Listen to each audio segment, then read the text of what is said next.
प्रभु की स्तुति। आप इस चैनल को रोजाना सुनकर एक साल में बाइबल पढ़ सकते हैं। Please subscribe and support. आज के बाइबल अध्याय। इतिहास की पुस्तक दूसरा भाग अध्याय 26।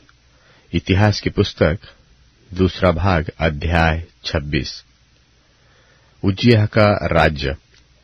तब सब यहूदी प्रजा ने उज्जियाह को लेकर, जो 16 वर्ष का था, उसके पिता अमस्याह के स्थान पर राजा बनाया। जब राजा अमस्याह अपने पुरखाओं के संग सो गया, तब उज्जियाह ने एलोत नगर को दृढ़ करके यहूदा में फिर मिला लिया। जब उज्जियाह राज्य करने लगा, तब वह 16 वर्ष का था और यरूशलेम में 52 वर्ष तक राज्य करता रहा। और उसकी माता का नाम यकिल्याह था, जो यरूशलेम की थी। जैसे उसका पिता अमस्याह किया करता था, वैसा ही उसने भी किया, जो यहोवा की दृष्टि में ठीक था। और जकरिया के दिनों में जो परमेश्वर के दर्शन के विषय समझ रखता था, वह परमेश्वर की खोज में लगा रहता था। और जब तक वह यहोवा की खोज में लगा रहा, तब तक परमेश्वर उसको भाग्यवान किए रहा। तब उसने जाकर पलिश्तियों से युद्ध किया और गत, यब्ने और अश्दोद की शहरपनाहें गिरा दी, और अश्दोद के आसपास और पलिश्तियों के बीच में नगर बसाए। और परमेश्वर ने पलिश्तियों और गुरबालवासी अरबियों और मुनियों के विरुद्ध उसकी सहायता की, और अम्मोनी उज्जियाह को भेंट देने लगे। वरन उसकी कीर्ति मिस्र के सिवाने तक भी फैल गई, क्योंकि वह अत्यंत सामर्थी हो गया था। फिर उज्जियाह ने यरूशलेम में कोने के फाटक और तराई के फाटक और शहरपनाह के मोड़ पर गुम्मट बनवाकर दृढ़ किए। और उसके बहुत जानवर थे, इसलिए उसने जंगल में और नीचे के देश और चौरस देश में गुम्मट बनवाए, और बहुत से हौद खुदवाए। और पहाड़ों पर और करमेल में उसके किसान और दाख की बारियों के माली थे, क्योंकि वह खेती किसानी करने वाला था। फिर उज्जियाह के योद्धाओं की एक सेना थी, जिनकी गिनती ईएल मुंशी और मासेयाह सरदार हनन्याह नामक राजा के एक हाकिम की आज्ञा से करते थे। और उसके अनुसार वह दल बांधकर लड़ने को जाती थी। पितरों के घराने के मुख्य मुख्य पुरुष जो शूरवीर थे, उनकी पूरी गिनती 2600 थी। और उनके अधिकार में 3,07,500 की एक बड़ी सेना थी, जो शत्रुओं के विरुद्ध राजा की सहायता करने को बड़े बल से युद्ध करने वाले थे। इनके लिए, अर्थात पूरी सेना के लिए, उज्जियाह ने ढाले, भाले, टोप, झिलम, धनुष और गोफन के पत्थर तैयार किए। फिर उसने यरूशलेम में गुम्मटों और कंगूरों पर रखने को चतुर पुरुषों के निकाले हुए यंत्र भी बनवाए, जिनके द्वारा तीर और बड़े बड़े पत्थर फेंके जाते थे। और उसकी कीर्ति दूर दूर तक फैल गई, क्योंकि उसे अद्भुत सहायता यहाँ तक मिली कि वह सामर्थी हो गया। परंतु जब वह सामर्थी हो गया, तब उसका मन फूल उठा, और उसने बिगड़कर अपने परमेश्वर यहोवा का विश्वासघात किया। अर्थात वह धूप की वेदी पर धूप जलाने को यहोवा के मंदिर में घुस गया, और अजर्याह याजक उसके बाद भीतर गया, और उसके संग यहोवा के 80 याजक भी, जो वीर थे, गए। और उन्होंने उज्जियाह राजा का सामना करके उससे कहा, हे उज्जियाह, यहोवा के लिए धूप जलाना तेरा काम नहीं, हारून के संतान अर्थात उन याजकों ही का काम है, जो धूप जलाने को पवित्र किए गए हैं। तू पवित्र स्थान से निकल जा, तूने विश्वासघात किया है। यहोवा परमेश्वर की ओर से यह तेरी महिमा का कारण न होगा। तब उज्जियाह धूप जलाने को धूपदान हाथ में लिए हुए झुंझला उठा, और वह याजकों पर झुंझला रहा था कि याजकों के देखते देखते यहोवा के भवन में धूप की वेदी के पास ही उसके माथे पर कोढ़ प्रकट हुआ, और अजर्याह महायाजक और सब याजकों ने उस पर दृष्टि की और क्या देखा कि उसके माथे पर कोढ़ निकला है। तब उन्होंने उसको वहां से झटपट निकाल दिया, वरन यह जानकर कि यहोवा ने उसे कोढ़ी कर दिया है। उसने आप बाहर जाने को उतावली की और उज्जियाह राजा मरने के दिन तक कोढ़ी रहा और कोढ़ के कारण अलग एक घर में रहता था। वह तो यहोवा के भवन में जाने न पाता था और उसका पुत्र योताम राजघराने के काम पर नियुक्त किया गया और वह लोगों का न्याय भी करता था। आदि से अंत तक उज्जियाह के और कामों का वर्णन तो आमोस के पुत्र यशायाह नबी ने लिखा है। निदान उज्जियाह अपने पुरखाओं के संग सो गया और उसको उसके पुरखाओं के निकट राजाओं के मिट्टी देने के खेत में मिट्टी दी गई, क्योंकि उन्होंने कहा कि वह कोढ़ी है, और उसका पुत्र योताम उसके स्थान पर राज्य करने लगा। इतिहास की पुस्तक दूसरा भाग अध्याय 27। इतिहास की पुस्तक दूसरा भाग अध्याय 27। योताम का राज्य। जब योताम राज्य करने लगा तब वह 25 वर्ष का था और यरूशलेम में 16 वर्ष राज्य करता रहा। और उसकी माता का नाम यरूशा था, जो सादोक की बेटी थी। उसने वह किया जो यहोवा की दृष्टि में ठीक है, अर्थात जैसा उसके पिता उज्जियाह ने किया था, ठीक वैसा ही उसने भी किया। तो भी वह यहोवा के मंदिर में न घुसा और प्रजा के लोग तब भी बिगड़ी चाल चलते थे। उसी ने यहोवा के भवन के ऊपर वाले फाटक को बनाया और ओपेल की शहरपनाह पर बहुत कुछ बनवाया। फिर उसने यहूदा के पहाड़ी देश में कई नगर दृढ़ किए और जंगलों में गढ़ और गुम्मट बनवाए, और वह अम्मोनियों के राजा से युद्ध करने उन पर प्रबल हो गया। उसी वर्ष अम्मोनियों ने उसको 100 किक्कार चांदी और 10-10 हजार कोर गेहूं और जव दिया, और फिर दूसरे और तीसरे वर्ष में भी उन्होंने उसे उतना ही दिया। योताम सामर्थ्य हो गया, क्योंकि वह अपने आप को अपने परमेश्वर यहोवा के सन्मुख जानकर सीधी चाल चलता था। योताम के और काम और उसके सब युद्ध और उसकी चाल चलन, इन सब बातों का वर्णन इस्राएल और यहूदा के राजाओं के इतिहास में लिखा है। जब वह राजा हुआ तब 25 वर्ष का था और वह यरूशलेम में 16 वर्ष तक राज्य करता रहा। निदान योताम अपने पुरखाओं के संग सो गया और उसे दाऊदपुर में मिट्टी दी गई और उसका पुत्र आहाज उसके स्थान पर राज्य करने लगा। लूका रचित सुसमाचार 22वां अध्याय। अख़मीरी रोटी का पर्व जो फसह कहलाता है निकट था, और महायाजक और शास्त्री इस बात की खोज में थे कि उसको क्यों कर मार डालें, पर वे लोगों से डरते थे। और शैतान यहूदा में समाया, जो इस्करियोती कहलाता और 12 चेलों में गिना जाता था। उसने जाकर महायाजकों और पहरुओं के सरदारों के साथ बातचीत की कि उसको किस प्रकार उनके हाथ पकड़वाए। वे आनंदित हुए और उसे रुपये देने का वचन किया।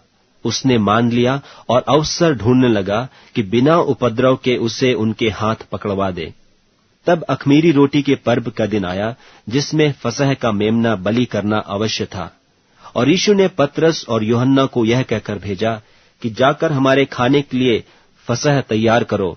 उन्होंने उससे पूछा, तू कहाँ चाहता है कि हम तैयार करें? उसने उनसे कहा, देखो, नगर में प्रवेश करते ही एक मनुष्य जल का घड़ा उठाए हुए तुम्हें मिलेगा। जिस घर में वह जाए तुम उसके पीछे चले जाना, और उस घर के स्वामी से कहो कि गुरु तुझसे कहता है कि वह पाहुनशाला कहाँ है जिसमें मैं अपने चेलों के साथ फसह खाऊं।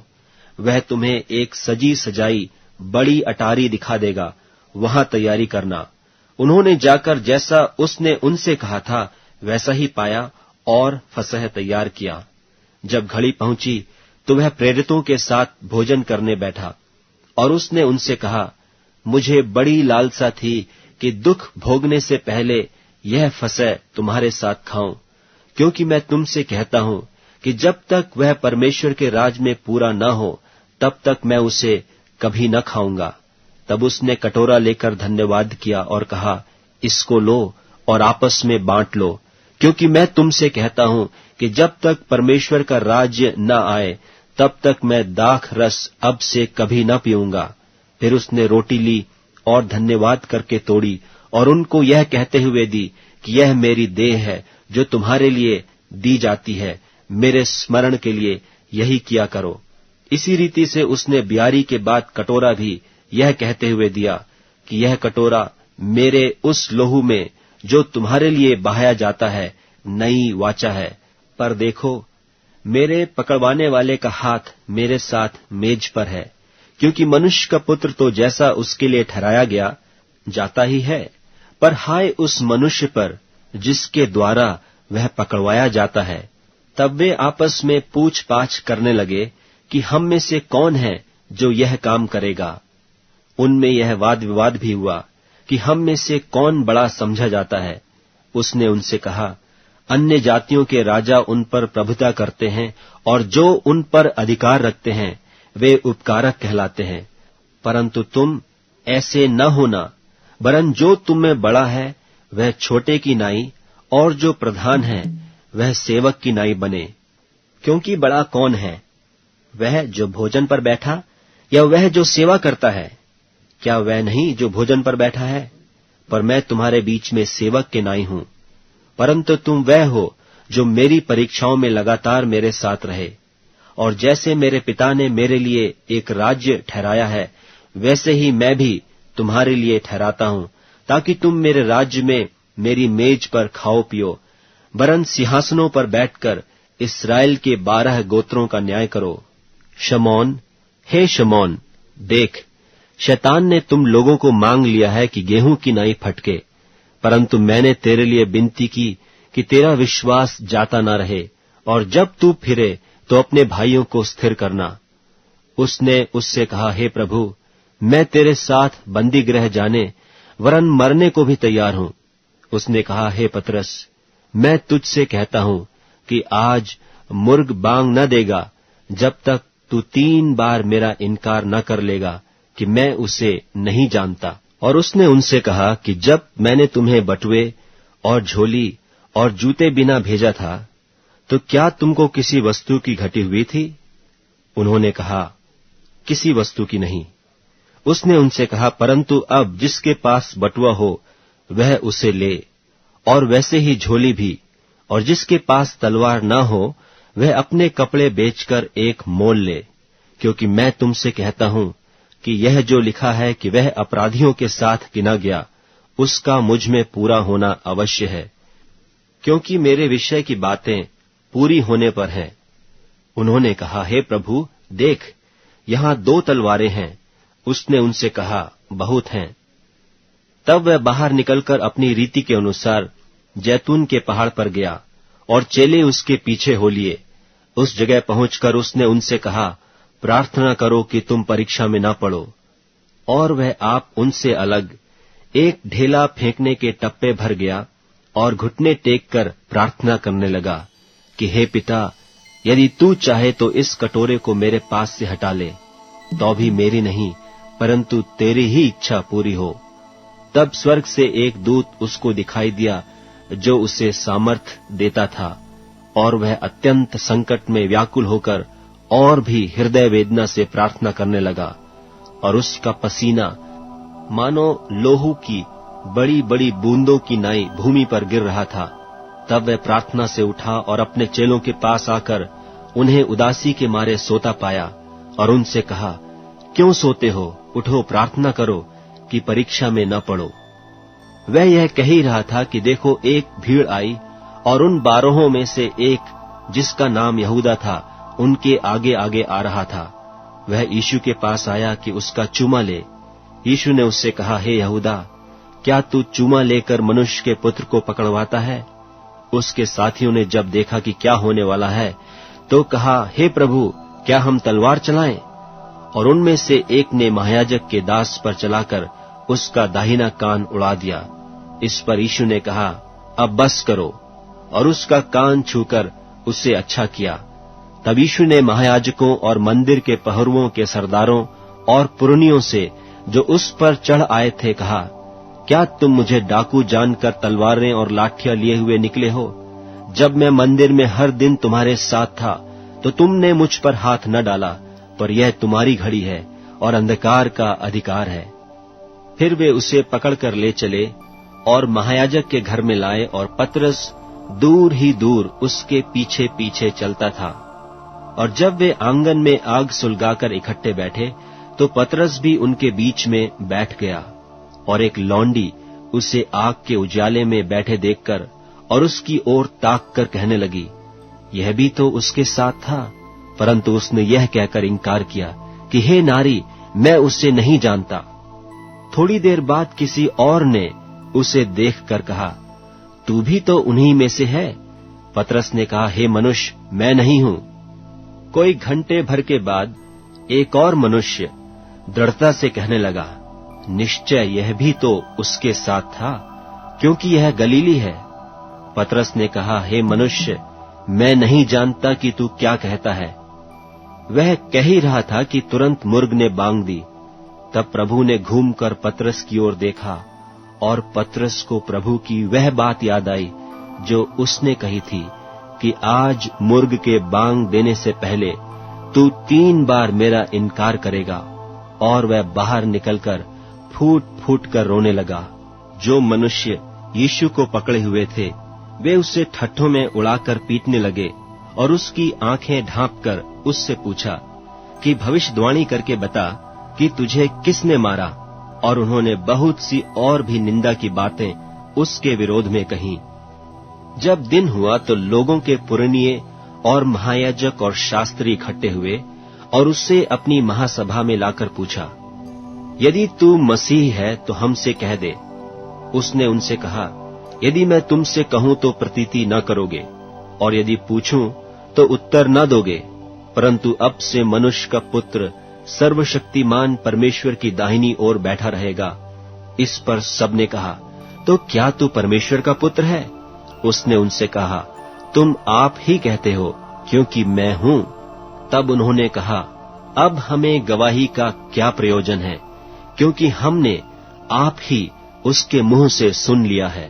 भजन संहिता अध्याय 10। भजन संहिता अध्याय 10। हे यहोवा, तू क्यों दूर खड़ा रहता है? संकट के समय में क्यों छिपा रहता है? दुष्टों के अहंकार के कारण दीन मनुष्य खदेड़े जाते हैं। वे अपनी ही निकाली हुई युक्तियों में फंस जाएं, क्योंकि दुष्ट अपने अभिलाषा पर घमंड करता है और लोभी परमेश्वर को त्याग देता है और उसका तिरस्कार करता है। दुष्ट अपने अभिमान के कारण कहता है कि वह लेखा नहीं लेने का। उसका पूरा विचार यही है कि कोई परमेश्वर है ही नहीं। वह अपने मार्ग पर दृढ़ता से बना रहता है। तेरे न्याय के विचार ऐसे ऊंचे पर होते हैं कि उसकी दृष्टि वहां तक नहीं पहुंचती। जितने उसके विरोधी है उन पर वह फुंकारता है। वह अपने मन में कहता है कि मैं कभी टलने का नहीं, मैं पीढ़ी से पीढ़ी तक दुख से बचा रहूंगा। उसका मुंह शाप और छल और अंधेरे से भरा है। उत्पात और अनर्थ की बातें उसके मुंह में होती है। वह गांवों के घातों में बैठा करता है और गुप्त स्थानों में निर्दोष को घात करता है। उसकी आंखें लाचार की घात में लगी रहती है। जैसा सिंह अपनी झाड़ी में, वैसा ही वह भी छिपकर घात में बैठा करता है। वह दिन को पकड़ने के लिए घात लगाया रहता है। वह दिन को अपने जाल में फंसाकर घसीट लाता है, तब उसे पकड़ लेता है। वह झुक जाता है और वह दबक कर बैठता है, और लाचार लोग उसके महाबली हाथों से पटके जाते हैं। वह अपने मन में सोचता है कि ईश्वर भूल गया। वह अपना मुंह छिपाता है, वह कभी नहीं देखेगा। उठ हे यहोवा, हे परमेश्वर, अपना हाथ बढ़ा और दीनों को न भूल। परमेश्वर को दुष्ट क्यों तुच्छ जानते हैं और अपने मन में कहते हैं कि तू लेखा न लेगा। तूने देख लिया है, क्योंकि तू उत्पात और कल्पाने पर दृष्टि रखता है, ताकि उसका पलटा अपने हाथ में रखे। लाचार अपने को तेरे हाथ में सौंपते हैं। अनाथों का तू ही सहायक रहा है।